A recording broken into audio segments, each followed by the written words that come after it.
You're listening to The Real Story with your host, Jeanne Ives. Okay, let's just go ahead and remember back what happened in October of 2020. And we're going to have John Ratcliffe explain it to us. He was on the Maria Bartiromo show, Sunday Morning Futures, last week. Here's what he had to say. By authenticating that laptop and acknowledging that it's true, what are the consequences of that, right? Because what Alvin Bragg said and what the White House has now endorsed in saying that this was a legitimate conviction of Donald Trump was Alvin Bragg said the crime here was that Donald Trump hid damaging information from the voting public during the 2016 presidential election. So what about all the people that hid damaging information in the form of the laptop during the 2020 election? There should be an investigation and there should be consequences of that. And that was the former director of national intelligence, John Ratcliffe, with me here last weekend on the Justice Department using Hunter Biden's laptop as evidence in Hunter's ongoing federal gun trial. This despite just weeks before the 2020 presidential election, when President Biden called it Russian disinformation, and House Intelligence Committee Chairman Adam Schiff and 51 former intelligence officials signed a letter calling the laptop Russian disinformation, a claim that was quickly debunked by Ratcliffe in an interview with me on Mornings with Maria on Fox Business just a couple of weeks before the election. There you go. That's exactly what happened. And here to talk about that laptop, because he has revealed everything, every criminal piece of content in that laptop he has revealed. He put it into a online. He put it into a book, and his site is called Marco Polo. And I want to welcome to the show right now, Garrett Ziegler. Thanks for joining me. Thank you, Jeanne. Good evening. Garrett, so you're being sued by Hunter Biden. We've talked about that before. And so you took it upon yourself to go out and listen in on this particular trial with Hunter Biden regarding the gun charges. Tell us what that was like and what you learned. Yes, so I've been in the courtroom every day this week, Monday through Friday. Jury selection started on Monday. The last 4 days have been argument, and it ends tomorrow in terms of the argumentation, with deliberations probably happening on Tuesday. They're going to get their jury instructions tomorrow afternoon. And what's happened is the first family and their antics is on display. It's prudent for me to be out here for a couple of reasons. Number one, I'm fascinated in this story, in the cover-up, in the criminality revealed on the device. I think in 100 years it'll be looked at as probably within the top 3 biggest conspiracies in the first part of the century. Obviously, nothing can top 9/11, right? And a couple of other violent stories. But in terms of political corruption, this is the highest it gets. This is the U.S. president and everybody who gets their job from him. To just add on to what Ratcliffe said, and this is relevant to the trial because the physical device was admitted into an exhibit, or as an exhibit. Anthony Blinken, the current Secretary of State, who's responsible for the fiasco in the Middle East right now, along with Joe, he is the guy who organized that letter from the 51 former spooks. It's Anthony Blinken. So he got his payout in the form of the Secretary of State position, arguably the third most powerful position in the U.S. executive branch. And what's been going on is revelations that we put on our dossier: drug use, a decrepit family. Remember, Joe's the patriarch of a family of drunken drug addicts. This isn't one black sheep of Hunter. This is the entire family. And it's also prudent for me to be out here at the trial for another reason. Because they're suing us, they have to make certain statements, right, in their pleadings in the Central District of California Federal Court. Well, they've made contradictory statements to a federal judge in the criminal case in Delaware. That's a bar violation. Hunter's attorney, Abby Lowell, who's not only arguing his criminal case, but is arguing the civil case against me and my group, Marco Polo, he has committed so many ethical violations in this. They said that it is his data in the Central District of California, and therefore he's suing us because we're using his data. But then on the record in the criminal case, he's saying, well, we can't be sure it's his data because it could have been messed with. We call it Schrodinger's laptop, Jeanne.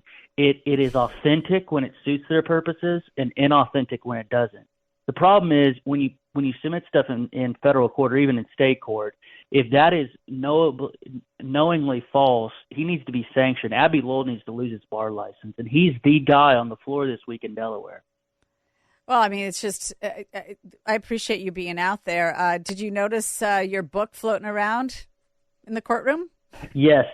Did you really? Okay, I was just like throwing that out there. No, not in the courtroom itself, but outside of the courthouse. Absolutely, somebody was distributing copies of the dossier outside of the courthouse, and I was giving it away to people. You know, one event that transpired on Tuesday is everybody took about a 10 to 15 minute break. There's about, it only holds 80 people in the gallery. It's not a huge court gallery. Mm-hmm. And I was out getting a drink at the water fountain, and his his second wife, Melissa Cohen, came up to me and got 6 inches from my face and said, "You have no right to be here, you POS Nazi." And the U.S. Marshal actually had to pull her back from me. These are the type of crazed individuals that are in the U.S. First Family. And again, real Melissa nice. From Wow. Wow. That's classy. Yes. That's real classy, Biden. Very classy. And I didn't say anything back to her, right? Because we're outside. We're just outside of the courtroom. This is not the place to do that. So the Washington Post, in their article about it, said that I was a provocateur. Couldn't be further from the truth. I said nothing to her even afterwards because I'm a gentleman. This family is nuts. I didn't say one thing in the courtroom. I didn't say one thing outside. I went to get a drink just like everybody else. Go ahead. Tell me about how did it come out in the argument that, or was it just because they flat out, they admitted the laptop as evidence, and so that's how everybody now knows it is truly real? Or we knew that anyway. I mean, we knew that back in October of 2020, but now is this like the big official statement that this is real? This is the big official statement, and the reason why, because remember, the FBI is corrupt. They didn't want to have to do this, but to prove their case, they need to prove that Hunter knowingly lied on the firearm form to get the gun. And why they needed to admit the laptop is they're using text messages, because it's obvious once you go through the laptop. They're using text messages and photos and other digital material that came from that laptop. So naturally, when they're admitting those exhibits, they also need to admit the actual device and go through the chain of custody of that device. Because if you're an honest juror, you could say, well, where are these pictures from, right? And there's so many damning text messages. A day after he gets the gun, he tells his lover, who is his brother's widow, that he's laying on top of a car smoking crack and waiting for a dealer named Mookie. And this is in Wilmington, about blocks from the courthouse. So the 3 felonies that Hunter's being charged on, 2 are relating to a form. The third is owning a firearm while being a user. Now, ironically, Jeanne, as a Second Amendment absolutist, I don't think the third charge is constitutional. And that's what makes Melissa Cohen's tirade and accosting of me is so ridiculous, that we're fair to Hunter, right? He's not suing us for defamation. I've never said a false thing about Hunter. Right. That's all they have against me is an ad hominem attack, meaning I don't want somebody to get charged with unconstitutional. I want the third charge to be dismissed. And I've said that from the very beginning. The 18 U.S.C. 922G is unconstitutional. I don't care if you're a user. If somebody comes into your house, you should be able to have a gun and repel them as a mode of self-defense. But he's clearly guilty of the first 2 felonies. Well, he's guilty of all, but the third is unconstitutional. Right. But they're just wanting. Yeah, sorry. Go ahead. But I mean, this is. I think the big alarming news that came out, though, is that the government's using the actual laptop as evidence, which means the laptop is real, and it's a laptop that they actually had in their possession since 2019.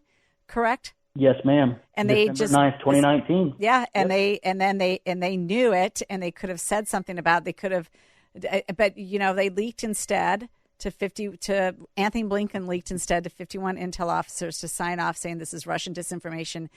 Joe Biden uses that same sort of letter in his debate against Trump, trying to tie him to be in a colluding with Russia and them going after his son. It's just, this is all just, I don't know. Finally lies are getting exposed, but it takes 4 years, and it takes the highest inflation in 40 years, and destruction of the housing market and the energy market, and 10 million illegals coming through, and 3 wars occurring, and you name it. And then finally, and this is why we have Biden. I mean, we have Biden because of this laptop discussion. I agree. That's why the loan poll said it would sway 7 to 10% of people. That They're is all liars. huge. That denominator is huge. And I urge everybody to go read we actually ran out of reports in part thanks to Melissa. We sold hundreds that day. So she's stupid for doing that because it got people curious about what I've been doing. But everybody should go to our free e-reader, BidenReport.com, and we go through that backstory, especially with the Spooks letter and the debate, for about 5 to 10 pages. And there's 2,000 footnotes, and everybody can dive deeper into what you and I are talking about here tonight. Say again what that website is. BidenReport.com. BidenReport.com. Okay, before I let you go, we only have about a minute left here. How is Peter Navarro doing? Is he out of jail now? Did he get 2 months off? His sentence cut in half, like most criminals do, or quote unquote criminals? He's not a criminal. Yeah, he is. He's still in there. He's he has still exactly in there. 1 month left. He's still in there. He's exactly 1 month left. My mother and everybody in my life has been writing him. It's a shame. He gets up at 4 and walks on the track, and he's in the law library all day. So he'll probably have another half of a book done, hilariously. You know, tragically now, Steve Bannon is going to the clink, absent a miracle. So this is Joe. This is Joe, though. Every single person who went against him and exposed his family's connections to the CCP, I'm being sued by both his son and the sugar brother who funds his son.